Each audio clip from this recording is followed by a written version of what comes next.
আসসালামু আলাইকুম, আমি সাকিব আছি আপনাদের সাথে। দীর্ঘ ১২ দিন যুদ্ধ চলাকালীন সময়ে ইরানের সর্বোচ্চ ধর্মীয় নেতা আয়াতুল্লাহ আলী খামেনি কোনো এক অজানা বাংকারে লুকিয়েছিলেন ইসরায়েলিদের হামলা থেকে নিজেকে বাঁচাতে।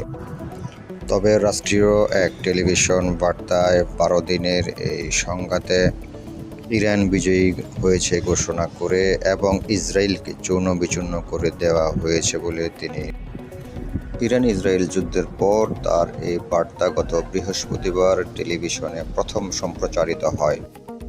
ইসরায়েলের হামলা থেকে নিজেকে সুরক্ষায় রাখতে তিনি এই সিদ্ধান্ত নিয়েছেন এবং একাকী কোনো এক বাংকারে লুকিয়ে আছেন এবং বাইরের জগতের সঙ্গে তার একদমই যোগাযোগ হচ্ছে না বললেই চলা যায় এবং উচ্চ পর্যায়ের কর্মকর্তাগণদের সঙ্গেও তার যোগাযোগ হচ্ছে না বলে সকলকে ধারণা প্রকাশ করছেন।